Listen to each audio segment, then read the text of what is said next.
Hello everyone, my name is Aaron and we are here with my colleague. Hello, my name is Maso. We're happy you are here with us. So today we are going to host a group of paramedics who are going to tell you a little bit about first aid. So let's start and ask them some questions. There are a lot of situations where we have to call the emergency number. If you have to call the 112, what are the main things to say? First, you have to say who you are, what's the situation, what happened, where you are, and you never hang up first. Thanks for your answer. The next question is, why do we need to call the police? We need to call the police when the situation requires any kind of investigation. Thank you, Nora. Let's go to the next question.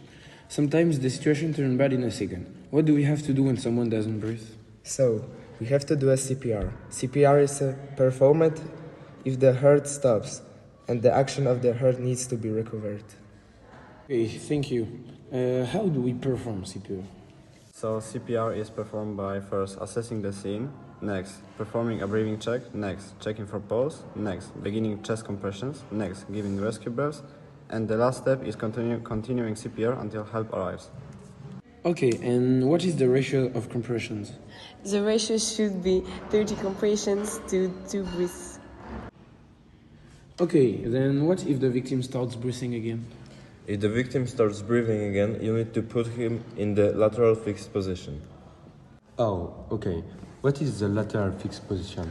The lateral fixed position is a safety position that we use on someone who is unconscious and who can breathe. The goal of this position is to be sure that the victim can still breathe before the ambulance arrival. And so to be sure that the victim can breathe, we have to put one hand on the head and the second hand chill until back. And it's very important to be sure that you are own safe, because before helping someone you don't have to put yourself in danger, because if you do that, it will be probably have 2 dead instead of 1. Okay, and the very important thing is calling for help. We can calling the number 999, 112, 997 and 998. Okay, but sometimes the situation doesn't go that smooth, and while doing CPR, we may face difficulties getting someone to breathe again. What do we do in this situation? When CPR doesn't work, AED should be used.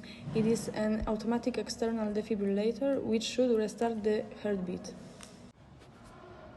Okay, thanks for the information. But there are situations where the person is got hurt and is losing a lot of blood.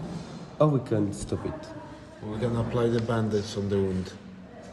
Bandages are done differently according to where the person is hurt, and it also depends if we can see the bone or not. Actually, bandages are not too difficult to do, but it's important to know how to do it the right way according to where the person is hurt. And the next question is, if someone gets stabbed, should we remove the knife? Okay, so if a victim has a foreign body implanted in them, we must not remove it under any circumstances, because if it's implanted in an artery, it could cause hemorrhage. In this case, we must immobilize the foreign body, stop the bleeding if there is any, and if it's possible. So now we know almost everything. Let's remind everyone one more time what are the emergency numbers. So we have 999 for the ambulance, 998 for firefighters, 997 for police, and 112 for European emergency number. Yes, let's remember to choose important numbers. Thank you so much for coming to our studio and sharing some knowledge about first aid. Now we can save some lives. Thanks to our listeners for being here with us today.